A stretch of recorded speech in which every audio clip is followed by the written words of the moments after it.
Hey y'all, it's Franklin, and I'm back at you with another video. After my first video, I've gotten a lot of people wanting me to make a stats video on how I got into MIT. At first I was like, yeah, that sounds like an amazing idea. And I wanted to do it. But then I thought it over because I actually don't know how I got into MIT.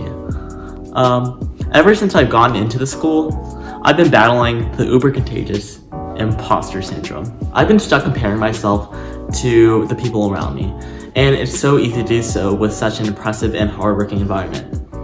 I have friends from all over the world who have been the valedictorians of their high school, who have taken 1 billion AP tests, who have perfect ACT and SAT scores, and since my stats didn't fit that, I felt like I didn't belong. And we're gonna take on this imposter syndrome together in this video. And firstly, we're gonna do this by going into my stats. And I remember watching a ton of videos like this when I was a junior and a senior in high school, and I know how easy it is to compare yourself, and that's exactly what I don't want you to do. So if you're here to do that, please just click off the video. That's not what this is for. I'm not here to brag. I'm not telling you the perfect formula to get into MIT or an equivalent school. I'm not an admissions officer. I don't know precisely what they're looking for. And this is really just for fun. I'm not here to brag. I'm just here to inform. So yeah, let's just get into my stats. All right, now I'm gonna get straight into the stats. However, if you see me looking to the side, it's because I have some notes here and I can't just do everything off memory, unfortunately. So I have been looking towards them and I will be looking towards them. So sorry about that. But yeah, so for context, I went to a small private Catholic high school between 300 and 400 students. We didn't have a class ranking system. However, at the end of our senior year, we found out if you're top 10 based on GPA. So we didn't have that, like a traditional class ranking system, but we did do top 10, and I couldn't even put that on my application. I estimate that I was probably between top 5, or not top 5, like 5th and 10th position, somewhere in the middle probably, just from talking to people I knew. So yeah, the rank really didn't matter because I couldn't put that. For stats, I had a weighted GPA of 4.4839 and unweighted GPA of 4.3952. So how our school did GPA, we did a 4.5 scale, and if you did honors or AP, it took into account of those for the weighted GPA. And also, I think my GPA when I applied to schools was 4.44 something. Those were the GPAs. The GPAs I just listed were for like all 4 years. I took 5 APs, and I didn't do perfect on them either. For my junior year, I took AP Lang and AP Bio. I got a 2 on Bio and a 4 on, sorry, I mixed it up. I got a 2 on Lang and a 4 on Bio. So yeah, I didn't do perfect on my test scores, and you'll see that for my senior year as well. My senior year, I did Calc AB, Lit, and Gov. I got a 5 on Calc AB, a 4 on Lit, and a 3 on Gov. So great job for me on Calc, but yeah, I didn't do perfect on all my exams. I took, outside of my APs, I took all honors classes and where they offered it, basically. And in comparison to like the rest of my school, I would say that I definitely could have taken more AP classes. And like I kind of regret not taking more. But I did have like an above average rigor, but it wasn't the most rigor. The ACT. So I took the ACT 6 times, and here's what I got each time. My first time I got a 26, next 2 times I got a 28, next 2 times I got a 30, and my last time I got a 34. And this was kind of clutch. It was like September 2020 when I got my score, so right before I started applying to big schools, and I was really happy about it. So my overall like big score was a 34. Yeah. And I didn't take the SAT. It wasn't really big where I'm from, and I just had no interest. And I wasn't going to take SAT subject tests because this is the time when schools started going test optional. For the PSAT, I took it 3 times, I think, and I got a 1290 my junior year, which is my highest. And now I'm gonna list like all the clubs and achievements that I had, and then I'm actually gonna clarify like which ones I actually put on the application, because I obviously couldn't fit like everything I was involved in on my applications. So yeah, so I was involved in varsity science Olympiad, and I had about 7 medals that I earned that ranged from like first place, fourth. I qualified for state twice, and my sophomore year when we went to state, we got second place, like as a team. I did Spanish club for 3 years, just like a casual club. Gavel club for 2 years, and 1 year I was co-president. Green team, which was our recycling team, for 2 years, and I had 1 leadership position for 1 year. Retreat team for 1 year, which was like kind of unique to our Catholic school, my senior year. Garden club for 1 year, also for 1 year my senior year. Mu Alpha Beta, which is like the Math Honor Society, for 2 years, and I had an exec position for both my years. After my junior year, I was selected to get a boys' state, and it actually got postponed to after my senior year, and I ended up going, and it was really fun. I was selected as the DAR Good Citizen for my school, and it was like a writing competition. I did student government for 2 years, and my senior year, I had an exec position. I did the Rotary Youth Leadership Awards, and that was my junior year. I did the Military Order of the World Wars Youth Leadership Conference. For sports, I did 4 years of track, and I wasn't like a varsity runner. I didn't win any medals or any shirts or anything. The same for cross country. I did 3 years of cross country, very average runner. And I did 1 year of swim. And I was technically a varsity member of swim because we only had 1 varsity team. So yeah, my school required 100 hours, at least 100 hours of community service. So I put that I had 100 plus hours of community service. For work, I have over 2 years of experience in working in an Italian restaurant as a host. And after my senior year, I lifeguarded private and pool. So yeah, I just mentioned that just because like I felt like it was a good idea, even if I didn't put some of these things in my application, just to get an idea of like who I am. For awards, I mentioned that I had Science Olympiad medals. I was given Outstanding Student in Art 2, Outstanding Student in Spanish 3, Most Enthusiastic Learner in AP Bio. And to clarify, like, there's a distinction between like getting the best grades versus being like a very involved learner. Like they had 2 different types of awards, but for the ones I just listed, that means that like I was a good learner, like I was enthusiastic about the class. Second place in an art show at my school for drawing. I was in National Honor Society. I got a certificate of achievement in Spanish 2 and US 1 honors, and those were the ones that like I had good grades in. National Spanish exam, I took that 3 times, and 2 times I got honorable mention. 1 year I got bronze. I was in Spanish Honor Society, and like I mentioned, I was in Mu Alpha Theta. What I listed on the Common App. So there was a limit. I think there's like 10 slots on what you can put on the Common App. I put that I was in cross country. I put that I was in track, Mu Alpha Theta, and I put my exec positions, student government, varsity science Olympiad, varsity swim, Gavel club president, green team leader, and work and RILA. For the honors, I think you could put 5. So I put that I was in Mu Alpha Theta, Spanish Honor Society, National Spanish exam, and I had bronze medal, National Honor Society, and National Art Honor Society. And I actually applied through 2 avenues to my schools. So I applied through questbridge and I applied through Common App. I also applied direct to like a few of the in-state schools, but mostly Common App and mostly questbridge. For MIT in specific, I applied through questbridge and I got accepted through questbridge regular decision. So I actually got, if you watch my other video, I got rejected from the national college match, sorry, and I got deferred during early action.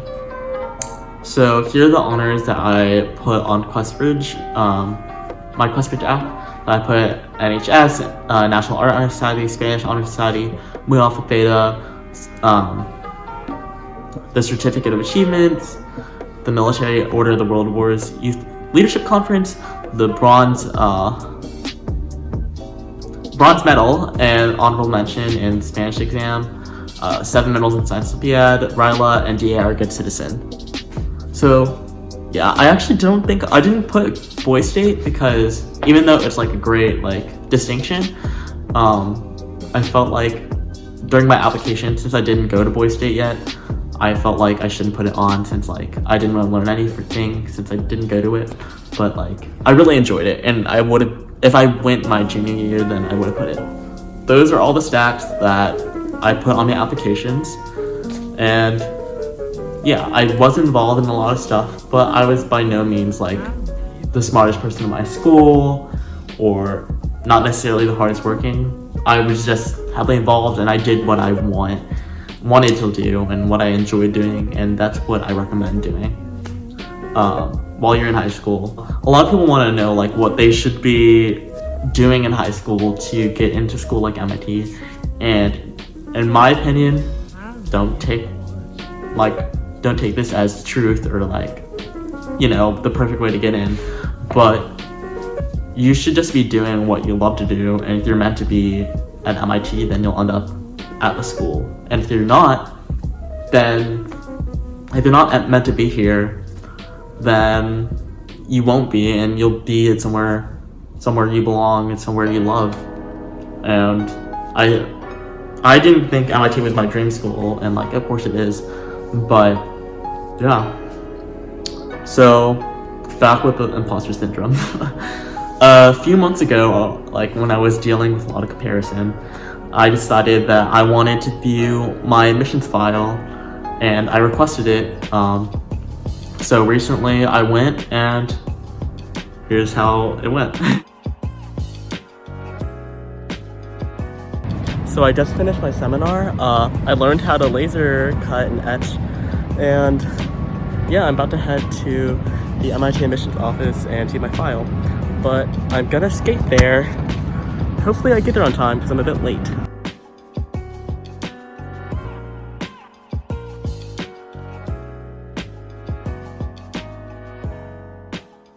So I'm at the building, I think it's the E38, and about to be let in to talk to the admissions officer and see my file. So yeah, I'll update when I get out of it, I guess. Okay, so I just got back from looking at my admissions file, and it was extremely insightful. But yeah, I'm about to talk about it in a little bit. I have a Calc 1801 midterm that I have to study for, but I'll record everything I learned in a few days probably. But yeah, let me get back to you. Peace. So during this interview, talk, meeting, I got to talk with the amazing Jeremy from the admissions team. And here's what I learned about, besides crunching on my essays, I learned that I do belong in MIT. So my file was first read by a senior admissions officer, and then it's later reviewed by more admissions officers that create a summary for the committee to look over. They go through a rigorous process of review and vouching for the applicant and deciding whether or not they belong there.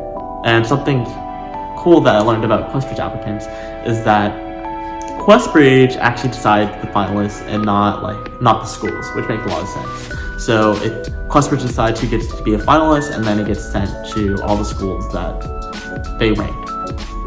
That process that I mentioned about like review and initial review by a senior admissions officer is actually outlined on the MIT admissions blog and website, so I highly recommend to go to it. But I'm just going to read off what it said. Our process is a student-centered process, not a school or region-centered process. This means that we do not read your application along with other students from your school or region to compare you against each other. Each applicant stands on their own. We have no quotas by school, state, or region. You are not at any disadvantage. Other excellent students from your school or area are also applying.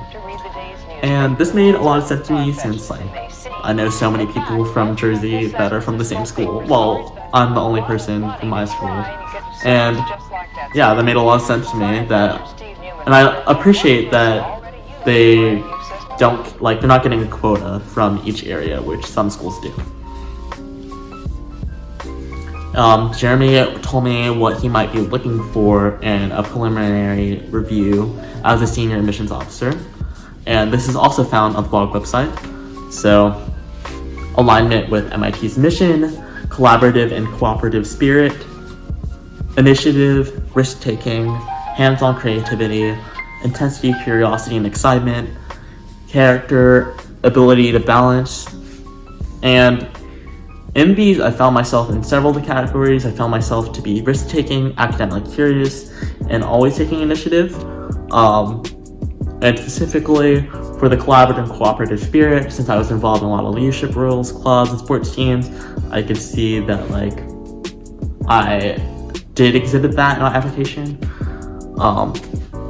In fact, that was what I loved about MIT in specific, was that I didn't feel like if I went there, it would be very competitive. Rather, we'd be working together. And as I've been here and doing PSATs and working together, I realized that that made a lot of sense for the school environment because it is very collaborative.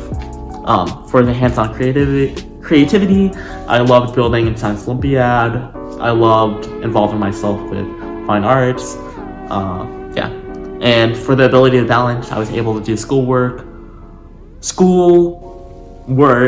and be involved in clubs.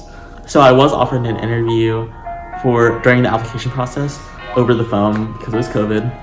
And I asked him about how much they contribute to the application and how they intertwine my application. So Jeremy let me know that the purpose of interviews is to contextualize your achievements in your local area, because the interviewers who are alumni typically better know the area since they live there, and they might know your school too. The MIT admissions committee takes into account that my workload could be different from someone in a different state or city, because some schools are more rigorous than others and it's harder to get good grades, or it's easier to get good grades. There's also to see whether or not you seem like you would fit in at the school. Since they're alumni, they know what an MIT student is like, so they might see you as a perfect fit, or they might realize that you don't really necessarily belong. Let's say you say that you don't like working with other people, then they're maybe MIT is not the best fit for you. I learned a lot, and I learned that I belong because plenty of people have looked at my application and were yeah, he belongs here. They went through that rigorous review. I found myself in so many of the qualities of an MIT student, and I'm very happy that I did this because now I don't have to deal with imposter syndrome as much. And yeah, I did find out that I actually do belong here. I want to finish this video emphasizing that there's no one path to success, and certainly no one path to getting into MIT or an equivalent school. I don't want you guys leaving this video comparing yourself like I did when I was a junior and senior, and sometimes currently. It's definitely not the most healthiest thing to do. With that being said, thanks for watching. Let me know if you have any other video requests. Peace out.